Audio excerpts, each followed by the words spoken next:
Hello guys, welcome back again to another tutorial. In today's video I'll be sharing with you how I made this shirt with a collar. I actually made this shirt for my nephew. If this is something you are interested in, please watch this video to the very end so that you don't miss out on any detail or explanation. If you are coming across this channel for the first time, you are welcome. On this channel I post video on pattern drafting and sewing tutorial. So if this is something you're interested in, if you're a lover of fashion and want to make a dress for yourself or for a client, please subscribe to the channel and turn on the notification bell so you don't miss out on any video. So let's get started with the video. If you have been following up on this channel for the past few days now, you will know that I've been using this material to create this kit clothes. The material that I'm using for these tutorials is a Mikado material. So I already cut out my pieces, and here is my front piece while here is my back piece. So I label them out so no one get confused as we are drafting. To know the exact measurements you need in cutting out your pieces, you simply divide the biggest body measurement, which is usually the chest because we are making a shirt. So you divide the chest by 4 and add 3 inches to it. But for the front piece, you add 1.5 or 2 inches extra allowance for the buttonholes. Then you measure from the shoulder to the length of the shirt. Whatever you have, you mark it, then you cut the pieces out, and that is what I have done here. For me, I added 2 inches for the buttonholes allowance. Like I said earlier, you can make use of 1.5 as well. I folded this buttonholes allowance in just as you can see me doing. Then I adjusted my front piece on the back piece very well. On my back piece, I added 2 inches to the length of the back piece. Okay, you will get to know why I added the 2 inches as we progress in this video. Let me use my office pen to hold these 2 pieces together so that it doesn't shift or move when I am drafting. On this top of my fabric right here, I came down by 1 inch for the shoulder slant. So I'll use my ruler to connect a slant line from this point that I came down by 1 inch all the way to this top, just as you can see me doing. After slanting my shoulder, I will use my ruler to cut it out.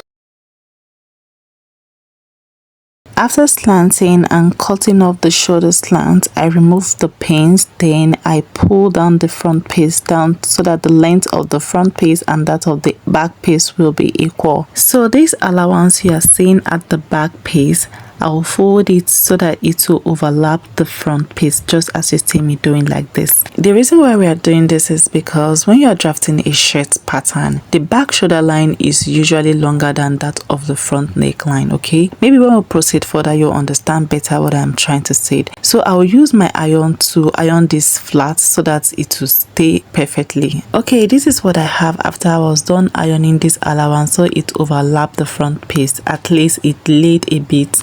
For the neckline measurement, the neck width I am working with is 2.5 inches. That is both for the front and the back neck width. While for the front neck depth, I came down by 2.5 inches as well. And for the back neck depth, it's 1 inch. So it's the 1 inch that is already overlapping that of the front piece. Okay, this allowance that we folded is about 1 inch. So there's no point marking that again. So I'll use my chalk to create a round neckline, just as you can see me doing.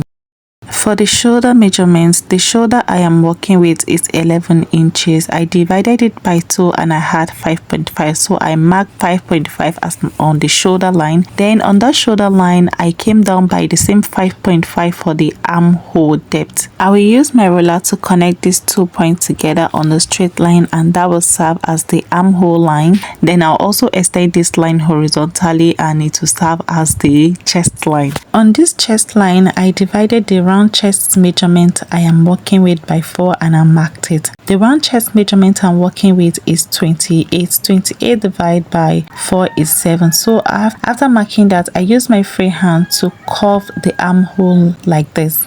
To take the body measurement on the shoulder line, I came down by 16 inches for the dress length and I added 1 inch for the folding allowance, that is hemming. I connected this mark horizontally like this. Before I start imputing my body measurement, I had to measure from my shoulder to my waistline And from my shoulder to my waistline is 10 inches. I mark that, then I use my ruler to connect that point horizontally. On the waistline, I divided the round waist measurement that I am working with by 4 and I marked it. Then on the length of the dress, I divided the chest measurement by 4 and I marked it as well. You can go ahead and impute your own body measurement. Then I added 1 inch sewing allowance to all the points that I marked. Then I will use my ruler to connect all those points together, just as you can see me doing. And that's all for the drafting of this front and back piece.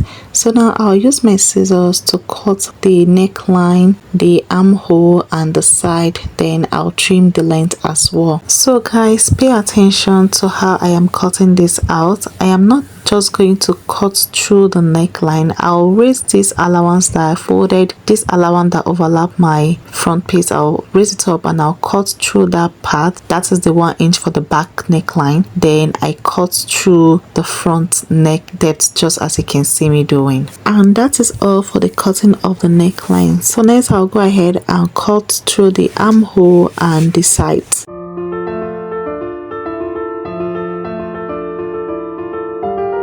So guys, our front and our back piece is ready. I removed the pins and I separated the front piece from the back piece, just as you can see me doing. On this front piece, I went on to open up the buttonholes allowance and I also notched the buttonhole allowance. To create the buttonholes placket, you just fold this in like this, then you fold it again, just as you can see me doing. After you're done folding, I'll just take this to the sewing machine and top stitch. But before I do that, I'm going to iron the placket so that you see what I mean. So guys, this is what I have after I was done using iron to iron the folded placket. You can see how neat it is. So now I'll take this to the sewing machine and I'll run a straight stitch on the placket.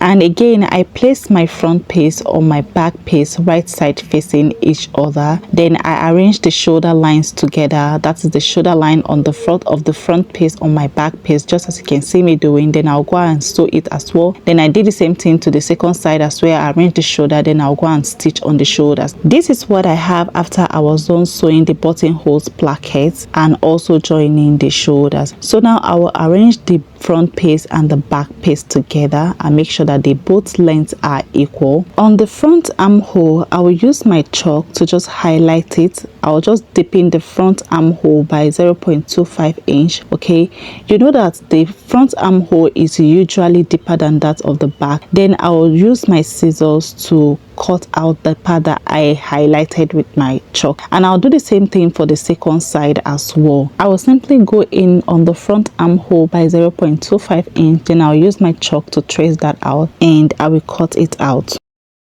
For we to work on the sleeve, we need to know the round armhole measurements, and when I measured it, I have 7.5 inches, and I did the same thing for the second side as well. I measured around the armhole like this and I had 7.5 inches. So we'll be using this 7.5 inches to cut out the sleeve round armhole. On a fresh pieces of fabric, I folded it into two, just as you can see me doing. Okay, then I used my scissors to trim off these rough edges you are seeing here. I measured the 7.5 inches of the round armhole and I marked it. On that point, I marked 7.5 inch. I came down by 2.5 inch for the sleeve bipset. Then I used my free hand to just create the sleeve armhole, just as you can see me doing. After creating the sleeve armhole, I used my tape rule to measure around the armhole to make sure I had the 7.5 that I'm working with. Then I marked it. Then I add half an inch sewing allowance just in case. Then to the sleeve length we are working with is 5 inches. Then I add 2 inches for folding allowance. So I marked 7 inches as the sleeve length. Then I use my ruler to connect the point I marked horizontally. On the sleeve length, I divided the round sleeve measurement that I'm working with by 2 and I marked it. The round sleeve that I'm working with is 11 inches divided by 2 is 5.5.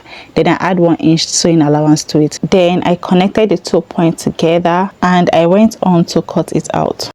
This is just one of the sleeves, so I open up the sleeve like this. Then I'll dip in the side of the armhole by 0.25 inches, just as I did for the shirt, and I cut that out. After dipping the armhole like this, I'll fold the sleeve into two and I will notch the midpoint. Now I'll place this sleeve on another pieces of fabric and I'll trace it out.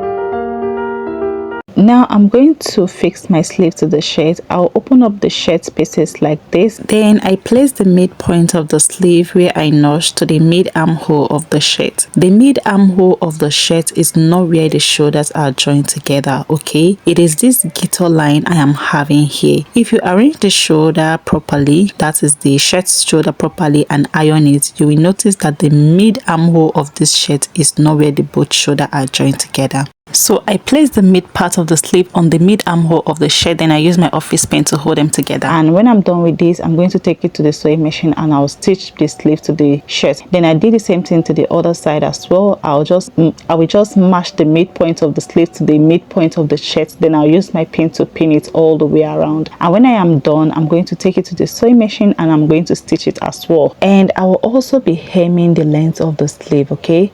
Let me go and do this and bring it so that you see what I have done. So this is what I have, guys. I've done attaching the sleeve to the shirt and I've also hemmed the length of the sleeve. I have some excesses on the sleeve, so I use my scissors to trim that out.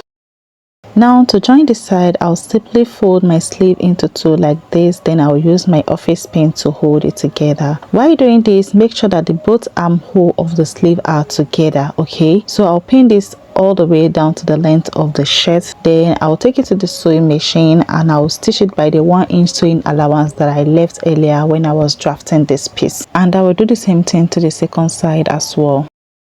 This is what I have after I was done joining this side. You can see how neat this is. I had some excesses on the bottom bracket, so I used my scissors to trim the excesses out. To work on the collar, I will use my measuring tape to measure around the neckline, and when I did it, I had 15 inches. You can do this for as many times as possible just to make sure that the measurement is correct. So now I'm going to use this 15 inches measurement to draft the collar. I'll be using this pattern paper to draft the collar, so I'll first of all rule a horizontal line, and this line will serve as the starting line. On this starting line, I'll be dividing the round neckline measurement by 2. That is the 15 inches that we measured. When I divided by 2, I had 7.5, so I marked 7.5 on the starting line. I further divide the 7.5 into 2 again using my tape rule, and what I had was 3.75. okay, so I'll mark the 3.75 like this. On this point that I mark half of the neckline measurement, that is the 7.5, I came up by 1 inch. Then I use my ruler to connect a slant line. From this point, I mark 3.75 to the point that I came up by 1 inch like this. You can use your curve ruler if you have one, but straight ruler will also do the same thing, okay? Now we'll go ahead and measure the width of the collar. So I went up by 1 inch for the width of the collar and I measure it all the way around, just as you can see me doing. Then I use my curve ruler to connect these points together. You can actually use your free hand to do it. Just make sure that your lines are curvy. On these two edge here, I will use my straight ruler to connect it together. You can actually leave the collar stand like this, but for me, I want to curve this out, so I just use my free hand to curve it. You don't need an actual measurement to curve it, okay? The collar stand is ready. To create the collar, or from the collar stand, I came up by 1.5 inches and I marked this 1.5 inches all around the collar stand, just as you can see me doing. Then on the collar stand at this edge here, I came in by 1 inch and I marked that. So now I'm going to use my ruler to connect this last point to this point that I came in by 1 inch.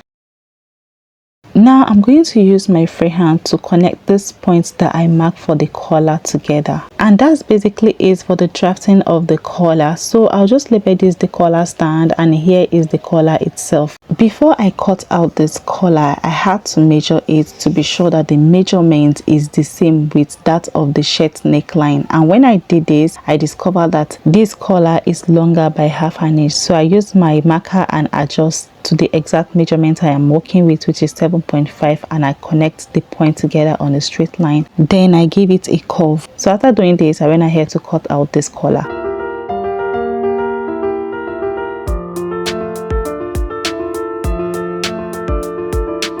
This is what we have as our collar. If you want, you can separate the collar from the collar stand, but I'll be making use of it like this. Okay, I want the collar to be together, so I'll be cutting this exact shape on a gum stay.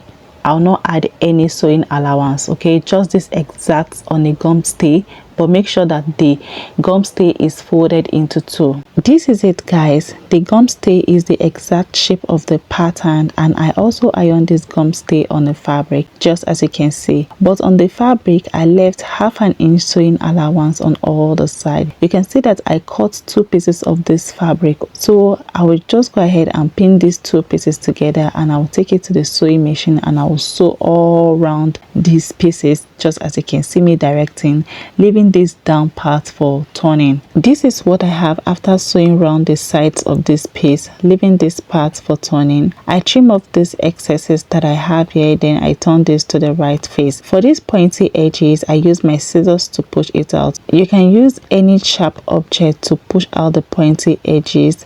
After arranging all the sides and edges, I will take this to the ironing table and I will iron this flat.